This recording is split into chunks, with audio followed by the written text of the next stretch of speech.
ज्यावेळेस पुतना मावशी भगवान परमात्म्याकडून गतप्राण झाली, काय पुतना मावशीच्या वास्तविक स्वरूपात जेव्हा पुतना मावशी आली तेव्हा पुतना मावशी म्हणजे आवा ढवे लांबी रुंदी गुणिले सारखं 35 किलोमीटर तिकडं आणि 35 किलोमीटर इकडं 70 किलोमीटरचं शरीर तिचं. आता काय करा, एवढी मोठी पुतना मावशी मेली, आता तिला झाडायचं कसं?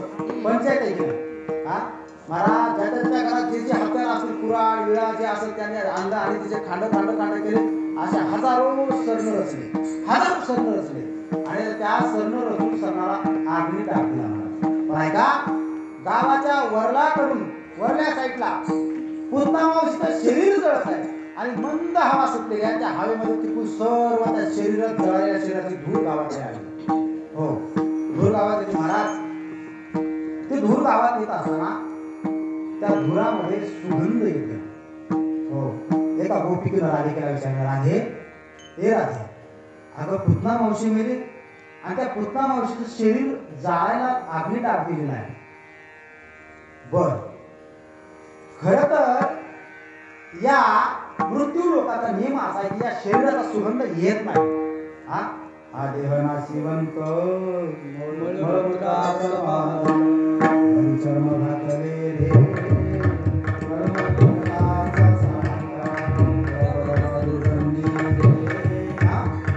या शरीराचा सुगंध येत नाही. त्या राधेनं त्या गोपिकेनं राधेला विचारलं, जर या तुकोबाराय सांगतात, ज्ञानोबाराय सांगतात, सगळेच संत सांगतात या शरीराचा सुगंध येत नाही, मतालाचा माता सांगते या शरीराचा सुगंध येत नाही, हे शरीर दुर्गंधित आहे, तर या पुतना मावशीच्या सरणाचा तिचा जाळत असलेल्या शरीराचा सुगंध कसा आहे? त्या राधेनं एवढं गोड उत्तर दिलं महाराज, खूप गोड उत्तर दिलं. ऐका, त्या राधेनं सांगितलं, ए गोपी, अगं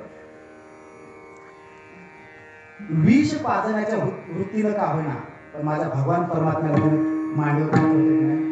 मग ऐक, ज्या भगवान परमात्म्याला त्या पुतना मावशीनं मांडीवर घेतलं त्या भगवान परमात्म्याचा स्पर्श तेरा झाला का नाही? आणि मला सांग, माझ्या देवाचा ज्या वस्तूला ज्या व्यक्तीला स्पर्श झाला त्या वस्तू त्या व्यक्तीचा दुर्गंध येईलच कसं? येत नाही.